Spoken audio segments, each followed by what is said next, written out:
नमस्कार दोस्तों। आज हम बात करेंगे नाथद्वारा में Shrinath ji group of institutions के चेयरमैन अशोक पारिक के बारे में, जिनके गुणवत्तापूर्ण शिक्षा प्रदान करने के दृष्टिकोण के कारण इस प्रसिद्ध शैक्षणिक संस्थान की स्थापना हुई। दोस्तों, सफलता किसी एक मंत्र से नहीं बल्कि अनुभवों के माध्यम से सीखने और कड़ी मेहनत को अपनाने से आती है। इसी मंत्र को इन्होंने भी फॉलो किया। जी हाँ, अलग अलग चीजों को आजमाने की इनकी इच्छा और उत्सुकता के चलते सबसे पहले इन्होंने चांदी का कारोबार शुरू किया। इसके बाद प्रॉपर्टी का बिजनेस भी किया और इस तरह अलग अलग क्षेत्रों में प्रवेश करने के बाद और बेहतर अनुभव हासिल करने के बाद इन्होंने शिक्षा के क्षेत्र में कुछ बेहतर करने की सोच के साथ Shrinath ji group of institutions की शुरुआत की, जो कि आज शहर का काफी प्रसिद्ध संस्थान बन चुका है। दोस्तों, ये जॉब करने की बजाय युवाओं को हमेशा अपना खुद का बिजनेस या स्टार्टअप शुरू करने के लिए प्रोत्साहित करते हैं। युवाओं को सफलता की ओर अग्रसर रहने के लिए प्रेरित करते हैं। इनकी इसी प्रेरणादायक सोच और विचार से कई युवा प्रभावित भी हुए और उन्होंने जॉब करने की बजाय खुद का बिजनेस या स्टार्टअप शुरू करने का रास्ता अपनाया और आज वे अपने क्षेत्र में काफी सफल भी है। तो दोस्तों, आइए इनके इन्हीं विचारों एवं अनुभवों के बारे में विस्तार से जानने के लिए अब हम सीधा इन्हीं से मुलाकात करते हैं और सुनते हैं सफलता की इनकी ये कहानी, सिर्फ और सिर्फ इनकी अपनी जुबानी। मैं अशोक पारिक, जो कि नाथद्वारा का ही रहने वाला हूँ। बॉर्न एंड बॉटम नाथद्वारा से ही हूँ। नाथद्वारा अपने आप में एक बहुत छोटी जगह थी, किंतु आज बहुत बड़ी जगह है। वर्ल्ड के मैप के ऊपर आज नाथद्वारा है। मैं उस जगह का रहने वाला हूँ। कार्य क्षेत्र बहुत सारा था मेरा। मैंने जीवन के अंदर बहुत सारे काम किए थे। पहले कभी चांदी का बिजनेस करता था, फिर धीरे धीरे ज़मीनों के बिजनेस में आया, ज़मीनों के बिजनेस से होटल के बिजनेस में आया। उस समय में नाथद्वारा में कोई चीज़ें समझते नहीं थे। नाथद्वारा में सबसे पहले मल्टी स्टोरी बिल्डिंग बनाने वाला मैं था। यहाँ से मेरी स्टार्टिंग है एक तरह से। वो मेरा एक स्टार्टिंग पॉइंट था 1988, जिसमें कि हाई राइजर बिल्डिंग बनाने का एक सबसे बड़ा अचीवमेंट मैंने किया था और एक डेयरिंग भी थी मेरी उस समय में। मैं नहीं समझता था कि नाथद्वारा के लोग फ्लैट लेना पसंद करेंगे या नहीं करेंगे, किंतु मैं हमेशा सोचता था, मेरा एक सपना था कि मैं एक अच्छी बड़ी बिल्डिंग बनाऊंगा और उसमें फ्लैट के अंदर लोगों को रखूंगा। श्रीनाथ जी ने इस बात को मेरी बहुत अच्छे से किया और ये एक मेरा स्टेप था और यहाँ से मेरी राइजिंग स्टार्ट होती है। उसके पहले बहुत सारे स्ट्रगल्स थे लाइफ के, जो कि मैं किस शब्द से शेयर करूं ये मुझे भी नहीं पता। बहुत ख़राब स्थिति से मैं निकल के और इस स्टेज पे आया हूँ। Shrinath ji group of institution का जब चेयरमैन बना, उसके पहले की भी काफ़ी स्टोरी है। नाथद्वारा अब एक बहुत बड़ा टूरिस्ट पैलेस आज बना, किंतु 1988 और 90s के अंदर इतना बड़ा टूरिस्ट पैलेस नहीं था। यहाँ पर होटल इंडस्ट्री को कोई समझता नहीं था कि होटल इंडस्ट्री कुछ होती है। सबसे पहले अच्छा होटल मैंने बनाया। उसके पहले नो डाउट 85 में एक उत्सव होटल करके हुआ करता था, किंतु वो भी उसकी भी भूमि पूजन मैंने ही किया था। वो ज़मीन मैंने ही उनको बेची थी। जब मैंने देखा था कि यहाँ पर टूरिस्ट की अपॉर्चुनिटी ज़्यादा है, तो खुद एक अपना होटल बनाया था और उस होटल को बनाने के बाद में नाथद्वारा में होटलों की मतलब बहुत डेवलप हुआ है। तो ये एक मेरा विज़न था उस वक्त कि अगर अच्छी टूरिज़्म को स्टार्ट करना तो अच्छी होटल की ज़रूरत है। लोग रहेंगे कैसे? उस समय में लोग उदयपुर जाके रहा करते थे, किंतु आज बहुत अच्छे अच्छे होटल्स हैं। रेडिसन जैसे हैं होटल्स, मतलब अच्छी ब्रांड से आ चुकी हैं। इसी प्रकार से 2001 में हमारे जो यहाँ के स्पीकर महोदय हैं डॉक्टर CP जोशी, उस समय में हायर एजुकेशन मिनिस्टर हुआ करते थे राजस्थान गवर्नमेंट के अंदर। तो एक बार ऐसे ही उनके घर जाने का मौका मिला, तो उन्होंने मुझसे पूछा कि भाई तू क्या कर रहा है? मैंने कहा भाई साहब कुछ नहीं कर रहा हूँ। बोला नाथद्वारा में इंजीनियरिंग कॉलेज खोल। इंजीनियरिंग का ई नहीं पता और आप बोलते हो मतलब इंजीनियरिंग कॉलेज, ये फैक्ट, बड़ी फैक्ट स्टोरी है, इसमें एक भी शब्द गलत नहीं है। मैंने कहा ठीक है हम खोल देंगे, हमें क्या है, आपने कहा और खोल देंगे। हम यहाँ पे आए, ज़मीन वमीन दिला दी उन्होंने, हमने स्टार्ट कर दिया काम। कांट बिलीव कि Shrinath ji group of institution इतना राइज किया कि कोई सोच भी नहीं सकता था। ये सोच डॉक्टर सीपी जोशी की थी कि उन्होंने सोचा कि रूरल एरिया में इंजीनियरिंग करने के लिए बच्चा, हायर एजुकेशन करने के लिए लड़का, हमारे यहाँ का लड़का बाहर जाता है, वो इसी क्षेत्र के हैं, इसी सेक्टर के हैं, तो उनने सोचा कि नहीं क्यों नहीं ये चीज़ यहाँ स्टार्ट की जाए। तो ये उनकी सोच थी और इम्प्लीमेंट हमने किया, ये मेरा सोच था। बहुत मेहनत की इस कॉलेज को खोलने के लिए, बहुत स्ट्रगल्स आए, पर सभी चीज़ों को अच्छे से निकलते हुए आज इस मुकाम पर हैं कि हम एक बहुत अच्छा इंस्टीट्यूट आज हमने अपने आप में इस्टेब्लिश किया। Shrinath ji group of institution में सबसे पहले स्टार्टिंग में 2003 में इंजीनियरिंग कॉलेज स्टार्ट किया था। धीरे धीरे 2006 में फार्मेसी स्टार्ट किया, MBA स्टार्ट किया। उस वक्त तक MBA का बहुत चार्म हुआ करता था। उस चार्म के हिसाब से हमने 2006 में प्रोफेसर IV त्रिवेदी के साथ में, उन्होंने कहा कि MBA स्टार्ट करिए, तो हमने MBA स्टार्ट किया था। उसके बाद में धीरे धीरे फिर नए फार्मेसी स्टार्ट किया 2006 में ही।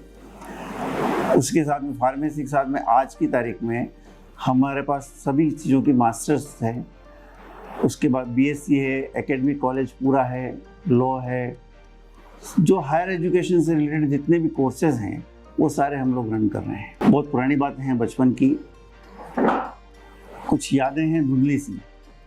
हमारा घर जो है, पिताजी जो है वो शुरू से बिजनेसमैन थे और शायद उस समय में एक शशि इंडस्ट्रीज हुआ करती थी जो कि हमारे पिताजी की थी। उसमें हम भी छोटे थे तो हम जाते थे वहाँ पर हेयर ऑयल का और मंजन का काम हुआ करता था। आपने सुना होगा गाय छाप काला दंत मंजन बहुत फेमस हुआ करता था। उसी के पैरेलल हमारी इंडस्ट्री चलती थी। और नाथद्वारा में उस समय में हम लोग एक बहुत कहते हैं ना, रिच फैमिली कहते हैं, उस समय की हम रिच फैमिली हुआ करते थे। बचपन बहुत अच्छा सा निकला, बहुत मस्ती करते थे। स्कूलें तो हुआ करती नहीं थी, सरकारी स्कूल हुआ करती थी, उसी में एजुकेशन हुआ करते थे। मतलब एक तरह से बहुत ही हम लोग कह सकते हैं कि बहुत मस्ती से रहा करते थे। वो चीज़ें आज अगर हम याद करते हैं तो हम सोचते हैं कि आज वो चीज़ है ही नहीं। बहुत पैसा है किंतु वो चीज़ नहीं है।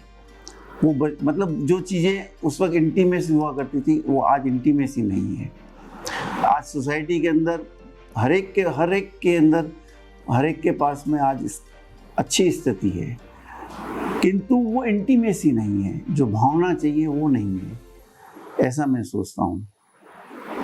और ये भावना न होने के पीछे, इसके पीछे भी हम ही लोग जिम्मेदार हैं, कोई दूसरे जिम्मेदार नहीं है। मैं अपने आप को जिस जिम्मेदारी से भी अलग नहीं सोचता हूँ। मैं मानता हूँ कि इसमें 100% जिम्मेदार हम हैं, जो आज के ज़माने के हमारे बच्चों को हम लोग उस इंटीमेसी में नहीं जोड़ पा रहे हैं। और इंटीमेसी में न जोड़ पाने के पीछे क्या रीज़न है? एक तो ये मोबाइल है, सबसे बड़ा रीज़न मोबाइल है। सबसे बड़ा ये एक टिपिकल टास्क हो गया है। आजकल क्या है, कोई बात होती है, चलो फ़ोन पे बात कर लेते हैं, चलो अपन कहाँ जाएंगे, क्या करेंगे, चलो ना फ़ोन पे ही बात करेंगे।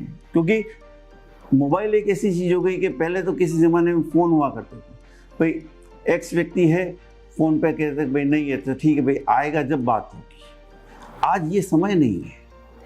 आज तो एक्स के पास में एक्स ही आएगा, वाई के पास में वाई जाएगा। ऐसा समय हो गया। इंटीमेसी बहुत कम हो गई है लोगों के अंदर। हमारे पिताजी तो जो बिजनेस में थे, वो शुरू से मैं हमेशा सोचता था कि एक अच्छा बिजनेस करूँगा, अच्छा बिजनेसमैन बनूँगा। समय के साथ में बहुत स्ट्रगल किए गए, तो मेरे रोल मॉडल वो थे। उसके बाद में जो हमारे साथ में काम करके हमें आगे लाने वाले थे, हमारे काका साहब थे देवकीनंद गुर्जर, उन्होंने हमारे साथ में सपोर्ट किया और उनके साथ साथ में सीपी जोशी साहब ने सपोर्ट किया। उनकी सपोर्ट से हम लोग बहुत आगे आए। सक्सेस मंत्र जो है वो अब कोई मंत्र नहीं होता है, अपने खुद के एक्सपीरियंस होते हैं जो कि धीरे धीरे खुद सक्सेस कर जाते हैं। एक लाइन जो होती है किसी की, उस लाइन से या तो उसकी लाइफ इधर आ जाती है या एकदम राइज कर जाती है। उस लाइन को पिकअप करने का जो टाइम है, अगर उस व्यक्ति ने उस परफेक्ट टाइम को पिकअप कर लिया उस लाइन को, तो मैं सोचता हूँ वो राइज कर जाता है। और सबसे बड़ा है स्ट्रगल। आप स्ट्रगल से, अगर हार्ड वर्क और स्ट्रगल से अगर आप घबरा गए तो आप सक्सेस नहीं हो सकते। आज का यूथ बहुत जल्दी अपने आप को ऊपर ले जाना चाहता है, किंतु उसे ये नहीं पता कि स्टेप बाय स्टेप चढ़ने का जो मज़ा है वो एकदम से टॉप पे जाने का नहीं होता है। उसको टॉप पे पहुंचने के लिए स्टेप टू स्टेप चलना चाहिए, ये मैं सोचता हूँ और यही मेरी मान्यता है। मोहम्मद रफ़ी के, मुकेश के, और मैं अक्सर गाने भी गाता था, रात को आज भी मैं सुनता हूँ, अच्छे लगते हैं मुझे। एक दिन बिक जाएगा माटी के मोल, जग में रह जाएंगे प्यारे तेरे बोल। शिक्षा की अपनी इम्पोर्टेंस है, इसको कोई छोड़ नहीं सकता, और एक्सपीरियंस की अपनी इम्पोर्टेंस है, उसके बिना चल नहीं सकता। तो एक्सपीरियंस को भी आप अंडर एस्टिमेट नहीं कर सकते और एजुकेशन को भी आप अंडर एस्टिमेट नहीं कर सकते। दोनों को साइमल्टेनियसली लेकर अगर चलता है कोई व्यक्ति तो बहुत अच्छी जगह राइज कर सकता है। यही कह सकता हूँ कि जो टाइम हमने निकाला वो बहुत अच्छा टाइम था और आने वाला जो समय है वो भी बहुत अच्छा है। मैं हमेशा पॉजिटिव रहता हूँ और पॉजिटिव शुरू से पॉजिटिव रहा था, आज भी पॉजिटिव हूँ और पॉजिटिव रहूँगा, यही मैं कह सकता हूँ। हमारे साथ में मैंने हमेशा काम जो किया वो जॉइंट वेंचर के साथ में किया, अच्छी पार्टनरशिप के हिसाब से किया, कभी इंडिविजुअल काम नहीं किया। तो जो भी मेरे पार्टनर्स हैं और रहे हैं, उन्होंने मेरे पे बहुत फेथ किया, मैंने उनके फेथ को कभी नहीं तोड़ा। ये अलग बात है कि समय के साथ साथ पार्टनरशिप चेंज होती गई, पार्टनर्स बदलते गए, किंतु वो पार्टनर्स आज भी मुझे बहुत इंस्पायर करते हैं और नए पार्टनर्स भी मुझे बहुत सपोर्ट करते हैं। मैं ये मानता हूँ कि अगर हम लोग यदि ऑनेस्टली कोई काम करते हैं तो कोई भी व्यक्ति ऐसा नहीं है कि जो डिस्प्यूट क्रिएट करे। इसलिए मैं यही कहूँगा कि पार्टनरशिप भी करते हैं, व्यक्ति जानता है कि पार्टनरशिप करने में अच्छा नहीं लगता, किंतु मैं नहीं मानता इस बात को। मैं मानता हूँ कि अगर आपने ऑनेस्टली कोई काम किया है तो पार्टनरशिप करके भी काम कर सकते हैं। एक हाथ काम करता है, एक 2 हाथ काम करते हैं और एक 11 हाथ काम करते हैं, उसमें बहुत फ़र्क पड़ता है।